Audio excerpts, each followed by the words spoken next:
The eerie calm after a major blast of winter, the likes of which we haven't seen in years. Tonight, Toronto buried under a blanket of thick, heavy snow. Good evening. The treacherous conditions at one point today prompting blizzard warnings from Environment Canada. Drivers who ventured out into the storm found themselves maneuvering impassable roads, snowdrifts, and stranded vehicles. Tonight, the storm now behind us. The work of digging out is well underway. The cleanup from one of the biggest storms we've seen in years will take at least twice as long as it took to bury the city today. We were having 5 centimeters per hour at the peak. Late this afternoon, Mayor John Tory declaring a major snowstorm condition, making snow clearing a priority in the city. When you have a quantity of snow like this, you just can't get it cleared if there are all kinds of obstructions in the way. And so it allows us to have a period of time. It starts at 72 hours. I'm being honest in saying that I think it's going to go a bit beyond that. It means legally parked vehicles in the way of snow clearing operations may be towed to a nearby street to get it out of the way. It will not be ticketed or fined. Vehicles stopped or parked on a designated snow route, though, can be ticketed, fined, or even towed. Stay home for the next couple of days if you can, or leave your car at home at least, so that our plows and our snow clearing crews can get to work and get the city back running as quickly as possible. The city says despite its best efforts, the snow came down fast and furious. It wasn't long before crews were playing catch up. We were out putting brine down on hills and on bridges yesterday afternoon, and then plows and salters were out last night at 11 o'clock. But, Mother Nature moved very, very quickly, and it's very, very hard to keep up. Once the snow is plowed, the city will then begin the job of removing the snow. Much of the time, we don't need to move the snow because it just melts fairly quickly. There's the so-called January thaw. Well, unfortunately, there's not one of those in the cards, seemingly, for the next 10 days or so. The mayor asking residents for cooperation and patience. It's a big storm, but, it's winter, and we're here in Toronto, and we're going to deal with it. But we just have to have some of these special conditions. And the snow also canceled the return to class for Ontario students today. And for many in the GTA, it will be the same situation again tomorrow. Both the Toronto District and Catholic Board say schools will remain closed to students tomorrow due to safety concerns created by the snowfall. The Peel District School Board is also keeping schools closed. Meanwhile, the Dufferin Peel Catholic District School Board and York Region District School Board are having students switch to remote learning. The Durham District School Board has yet to make a decision. The snow brought highways to a complete standstill today. Hundreds of people were stranded for hours as they waited for the snow to clear. CP24's Mark Liverman has more from the 401.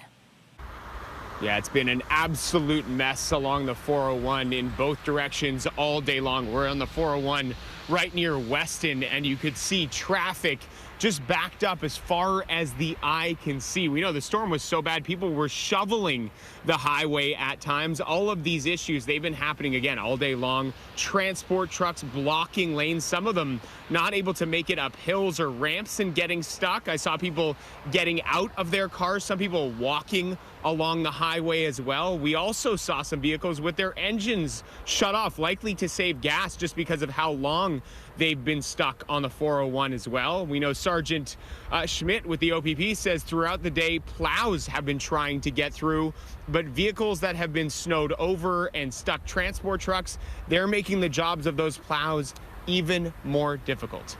Here's more. Beyond frustrating for officers, but more importantly for those people stuck on the highways, in snowbanks, behind traffic. They can't get by. And then probably even more frustrating for the snowplow operators, paramedics and fire departments and tow operators that couldn't get to their calls because traffic was just jammed. Sergeant Schmidt says if you don't have to be out on these roads tonight, stay home. Back to you. CP24's Mark Liverman reporting. Well, the snow has also created havoc on Toronto's transit systems. Delays on many routes continue at this hour. The TTC says more than 500 of its buses became stuck in the snow today. There have been major delays on subway lines 1 and 2. The Scarborough RT remains shut down due to the amount of snow on the tracks. The TTC is urging riders to keep an eye on alerts and prepare for delays again tomorrow. Well, while the snow may have stopped falling tonight, it's windy and it is cold. Michelle Jobin is here with a look at our current conditions. Michelle.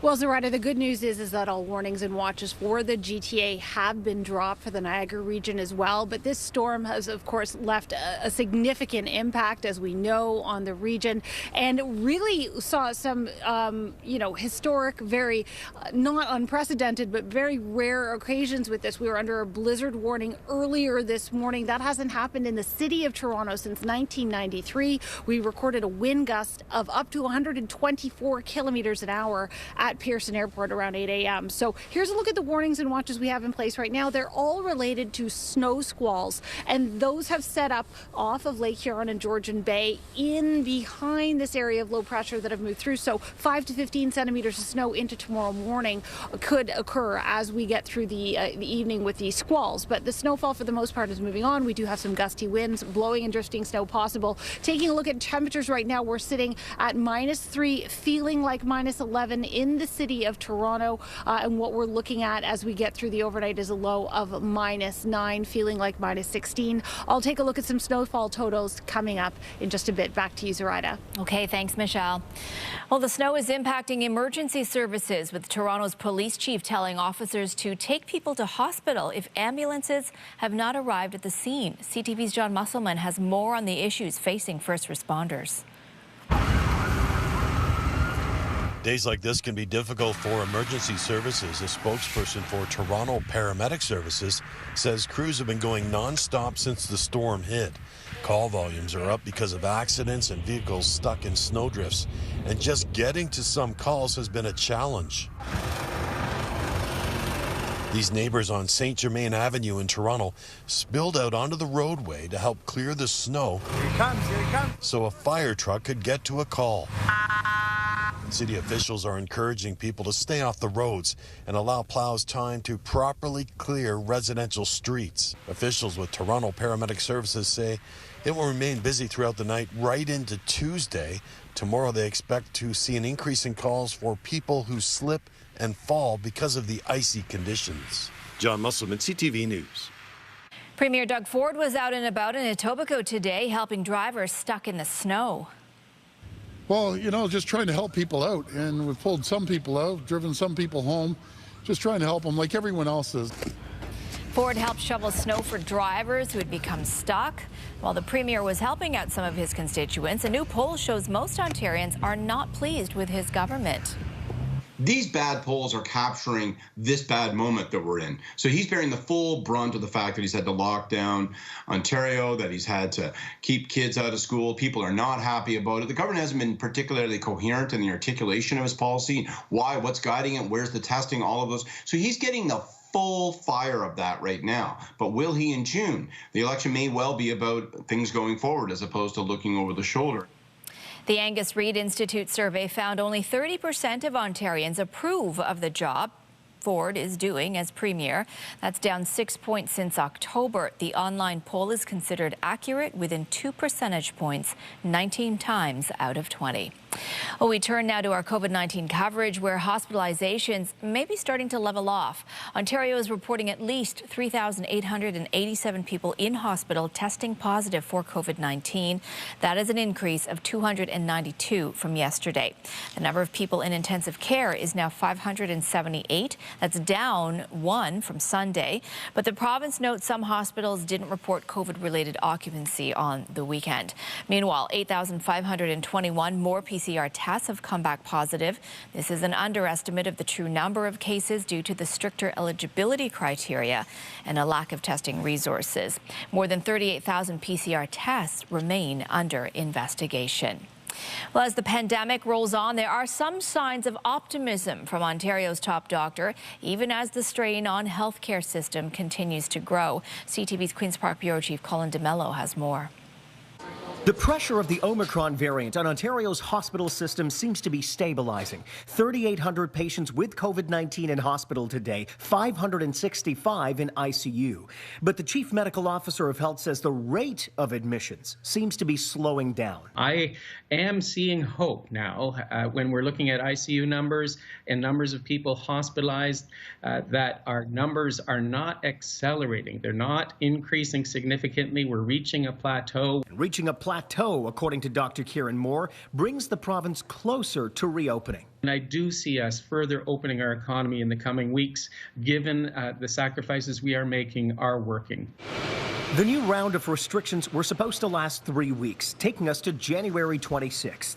But health experts are warning today there are a few factors to consider. The spread of Omicron could rise once students are back in class, and a drop in cases would still cause additional hospitalizations. When you go up the side of the mountain and that mountain is really high, you still have to come back down the other side. You're still going to be seeing, thousands and thousands of cases per day, and some of those will result in hospitalization. The Premier is set to meet with his cabinet on Wednesday to chart the path ahead. Reviewing all the data with our scientists, with our hospital partners, the staffing level in our hospitals is improving, and that's another good sign. Those metrics will be reviewed this week, and a decision by government I expect this week. Dr. Moore says when the province does reopen, it will be in a staged manner. And just a few weeks after the Ford government restricted access to PCR testing in this province, and Ontario is once again reopening access ever so slightly. The Ministry of Health now says pregnant people, first responders, and unvaccinated people over the age of 70 will now be eligible for a free PCR test. Colin DeMello, CTV News. More than 82,000 COVID-19 cases are considered resolved, raising that total to more than 851,000 over the course of the pandemic. 22 additional deaths have been linked to the virus, raising Ontario's death toll to 10,628. Well, the city has reached another milestone in its COVID-19 booster shot campaign. More than 50% of eligible Toronto residents have received a third dose of the vaccine. Booster doses are being administered at mass vaccination sites, mobile and hospital clinics, as well as at more than 500 local pharmacies and doctors' offices. Toronto Public Health is urging everyone who qualifies for a third shot to book an appointment as soon as possible. 88.2% of eligible Ontarians 5 and older have received at least one dose of a COVID-19 vaccine. 82.4% of eligible people are considered fully vaccinated. In Ontario, that is still considered 2 doses. Coming up here on CTV News, a new weapon in the fight against COVID-19. Health Canada approving a new treatment from Pfizer aimed at keeping people out of the hospital.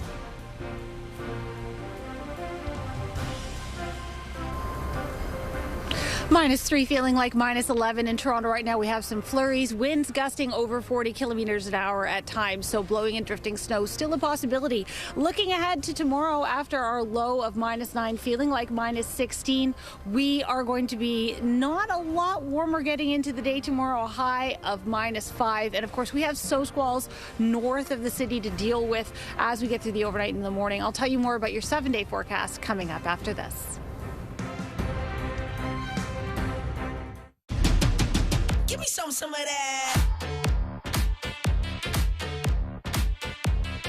Now, during the Find Your Thrill sales event, drive home in the new Nissan Rogue while quantities last. You can watch us heat up in the third, or keep waiting for that thing to thaw.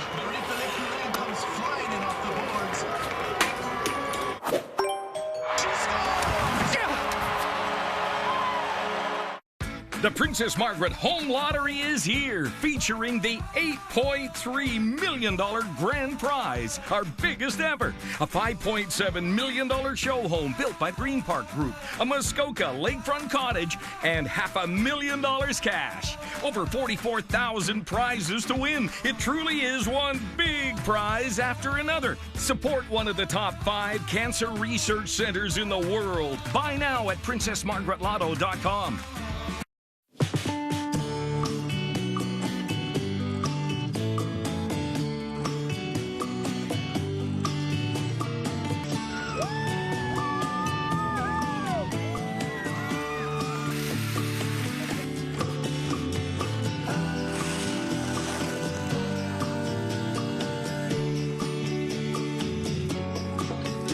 inventions.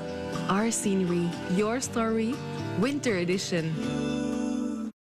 When I was blindsided by a reckless driver, it wasn't just me who felt the pain. My entire family suffered. And when I turned to the insurance company for help, they denied our claim. If you've been injured, call Presler Law. Now is your time to build it, to tell that story, to care, to innovate, advocate, dare, to apply, to accept the challenge. Seneca, challenge accepted.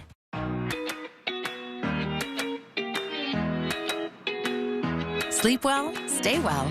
Whatever your resolution, it all starts with better sleep. This Saturday through Monday, get a free weighted blanket, exclusively at Sleep Country.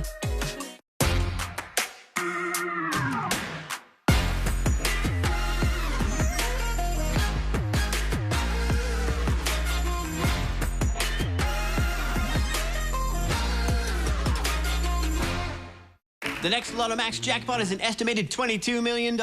As your dream coach, I say we act out some dreams. I'm opening the door to our dream home. And I'm landing the chopper on our helipad. Yes, now. Go bigger. And now we're golfing on our backyard course. And here comes our interior designer. I designed your interiors with gold. The next Lotto Max jackpot is an estimated $22 million. We certainly got our share of snow today, perhaps for the whole of winter, Michelle. Hopefully it'll stay dry so we can clean up from under this mess. Well, Zaretta, we could see some flurries this evening, not a lot of accumulating snow. We do have a little bit of that on the way as we get into tomorrow night. There should be another couple of centimeters. But again, very significant snowfall for the city of Toronto. We haven't seen over 25 centimeters of snow since 2019. We haven't seen over 30 centimeters of snow since 2008. And the record for the city was set in 1944 at 48.3 centimeters in a single day. Now, weather is brought to you, of course, by the Presler Law Firm, injury lawyers. You don't pay unless they win. So let's take a look at some of the snowfall totals that we experienced around the region today. Now, most of these are as of 7 o'clock, unless noted. Oshawa at 55 centimeters at 2 p.m., Whitby 52, Ottawa setting a record at 47, Toronto Downsview at 45 centimeters of snow, Toronto downtown 36, and at Pearson International Airport 33 centimeters. So again, significant snowfall totals throughout the region. And what we're looking at as we get into our warnings and watches at this point is we have snow squall watches and warnings remaining, and also a winter weather travel advisory. They're in the darker yellow north of the city. So these are areas that are impacted by squalls that have set up off of Lake Huron and Georgian Bay into tomorrow. Whiteout conditions, poor visibility possible with these squalls. And this is because of winds out of the northwest in behind this low as it departs. In terms of how we're doing temperature-wise, well, we're in actually some of the warmest air of the last 24 hours. And by no means is that warm, but currently in the city of Toronto, we're sitting at -3, feeling like -11. We hovered most of the day around -4, -5 at Pearson Airport and downtown. Overnight tonight, a low of -9 with the wind chill feeling like -16. So winds still gusting in the next little while up to 40 kilometers an hour. They should subside down to about 20 kilometers an hour sustained out of the northwest through the overnight period and into the day tomorrow. But that's still enough to power up those squalls off of the upper Great Lakes. So what we can look forward to in the next little while is some clearing. Taking a look at what we can just expect in the next little while. A mostly cloudy evening overnight, and through the day tomorrow we will see a little bit of sunshine in the next little while, but we're looking at a high of -5 tomorrow, feeling like -10 with the wind chill, so a little bit of high pressure settling in there. There is the potential for snow on the way as we get into the overnight. A bit of an interesting pattern in temperature and precipitation as we get through into tomorrow night. Temperatures actually should be on the upswing, and we're looking into the potential of about 2 centimeters of wet snow through the overnight as we get into the next little while. So there's that high pressure in place. This system pushing off to the east, and through the next little while we do see a strong cold front moving through as we get through tomorrow night and cooling down for Wednesday again. So there's those squalls off of the upper Great Lakes over the next little while, and that's going to be diminishing as we get into the morning. A quick pulse of snow through the overnight, and then some wet snow for Wednesday morning, cooling down sharply again. Let's just quickly look at the 7-day forecast, and as we do, you see that -5 for Tuesday, and then 2 degrees for Wednesday. Temperature going up Tuesday into Wednesday. Thursday, just -11 for the high, and staying relatively cold through the rest of the 7-day forecast, Zoraida. So brace yourself for a week that's going to continue to feel very wintry. Back to you. Okay, thank you, Michelle. Well, the winter storm was felt right across the province today. CTV's Rahim Ladani has more on how those throughout the GTA and beyond dealt with the weather. This black sedan in Whitby didn't stand a chance making it through the thick pile of snow until a friendly neighbor came to his rescue. He'd get about 3 feet and have to get out and kick his way through a little bit, so I just started running the snowblower up and down the road a few times to give him a bit of a running start. A short while later, he was on his way. I'm trying to do the cars first so that I can shovel around them, you know? And with adults hard at work, kids were finding fun in the fresh powder. I think it's really fun. It's like the first time in forever I've actually seen a snow day, so that's actually pretty cool. The whistling wind, though, was anything but cool for drivers in Burlington. It didn't matter whether you were in a car, an 18-wheeler, or even a fire truck. Everyone was having trouble digging themselves out. Up north in Barrie, some decided to make the most of the whiteout by heading to the ski hills. We get to get off school and just have fun. While those not as lucky were still taking it all in with a smile. I like winter, but I don't like this. It's kind of just never-ending battle. You go around and around and then start all over again. And in the nation's capital, conditions are similar. This truck owner's rope snapped while trying to wrestle a car free. While this 82-year-old woman is also out shoveling as she waits for her son to arrive. This is all I'm doing, keeping it open. Just enough to let him in and do the heavy lifting. Rahim Ladani, CTV News.